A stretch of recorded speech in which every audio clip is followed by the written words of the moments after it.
Hey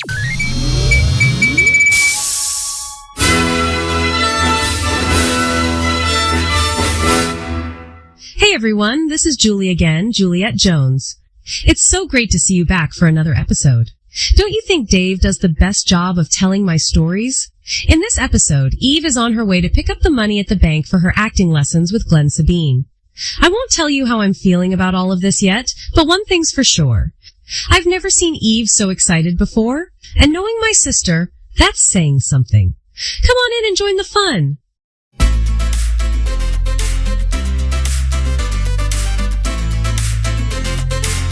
Hey everyone, this is Dave A. Gardner, and you're listening to the heart of Juliet Jones Fanfiction Podcast. This is part 25 of Chasing a Dream, based on the vintage daily comic strip called The Heart of Juliet Jones, with characters and stories originally written by Elliot Kaplan and illustrated by Stan Drake in 1961. The fanfiction story you're hearing today is written by Dave A. Gardner. Welcome back to a story that has the potential to brighten your day with a mix of humor, drama, and a whole lot of heart. In our last awe-inspiring episode, Eve had finally finished relating her long-winded story of her so-called date with destiny in the hotel room of one Glenn Sabine, the director and aficionado of the Miss Teenager beauty pageant. With Pop struggling to stay awake through it all, Julie asked the question that both she and her father were thinking. Were Sabine's personal training sessions in acting only special for Eve, or did he do this for all the contestants? Then Eve dropped yet another bomb. These private lessons were not for free. Let's listen in to part 25, Dreams of the Spirited Youth.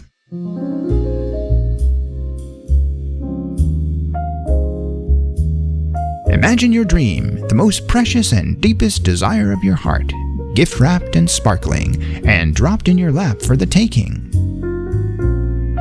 Now picture the wrapping paper, looking like a heartthrob actor named Glenn Sabine, and you've got a fairly decent idea of what Eve must have felt like when his offer was presented to her on a silver platter. Wow! It was a gift that only she could open. The cost of tearing through the paper to get to the goods was a mere $200. Wow! That was back in 1961, folks, which of course today would amount to $2,168 and change, accounting for inflation. Not an easy penny to spend. But how could she ever refuse an offer like that? Acting lessons for the Miss Teenager contest, and she got Glenn Sabine thrown in as an added bonus. And boy, what she wouldn't give for his added bonus. Not that she was expecting anything romantic to blossom between the two of them. They were, in all estimation, 5 or 6 generations apart with their age gap. But since Eve was never really good at math, she couldn't have cared less how old he was. In all honesty, it was Oscar she was after, and with primordial obsession, she wouldn't stop her motivation train until it arrived at Hollywood Station. What would she receive in return for 2 Benjamin Franklins? Far more than mere acting lessons, she could tell you that.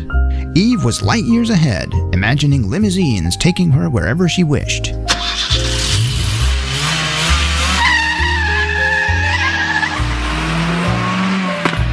Concierges removing her pearly white mink coat at the door. Friendly gentlemen offering to help her walk her poodles. And a whole host of acting superstars huddling around her and clapping while she imprinted her palms next to the silver star that read Eve Jones on Hollywood Boulevard. Perambling with a spring in her step, her heels clacked on the sidewalk of Main Street in the cute little town of Devon, New England. She breathed in the summer air, and the warm sun felt good on her face. Her sister Juliet accompanied her along the street outside the Devon Bank and Trust. Surprisingly, Julie had been a bit quiet since Eve had broken the news. I promised Mr. Sabine I would give him $100 now, and the rest in a week. Really, Julie, it's an enormous bargain, don't you think? She added. Julie was nodding thoughtfully with her purse in her hand. I suppose so, Eve. Well, see you later. See you later indeed, Eve thought. Maybe her uptight conservative sister was beginning to trust her after all. Maybe it was the long-winded presentation on the subject that had won her over. If Eve had summarized the point in less than 5 minutes, well, nobody would have understood. No, but she knew that Julie would come around eventually. She was finally being the loving older sister who understood that opportunities like this to catch your dream came around only once in a blue moon. Eve beamed with pride for her sister as she spied her through the bank window, watching her walk down the sidewalk and disappear around the corner. One day, she thought, one day she would repay her sister with a flight ticket to visit her in California. 2 front-row tickets to the red carpet premiere of her movie. One for Julie and the other for Pops. This guy's alright. Inside the bank, Eve bound up to the teller window to withdraw the amount she needed. Softly singing the Beach Boys song Barbara Ann, ad-libbing her own version. Glenn Sabine went to a dance looking for romance, saw Eve Jones so he thought he'd take a chance.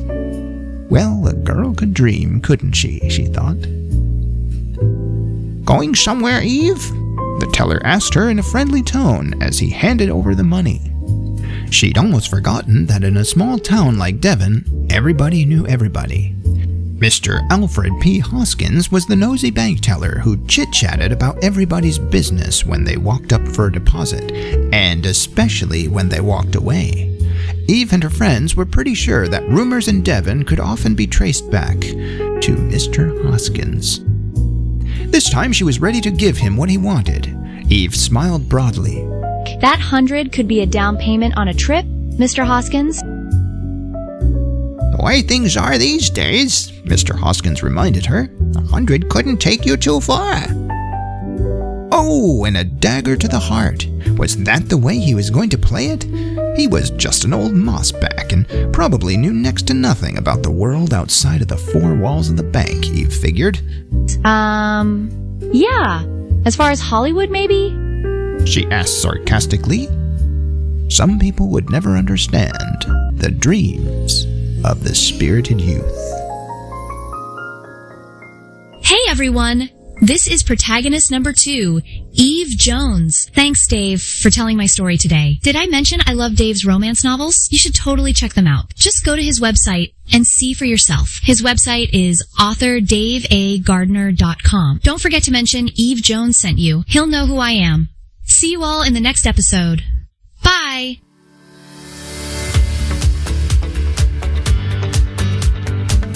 Thanks again for joining us, dear listeners.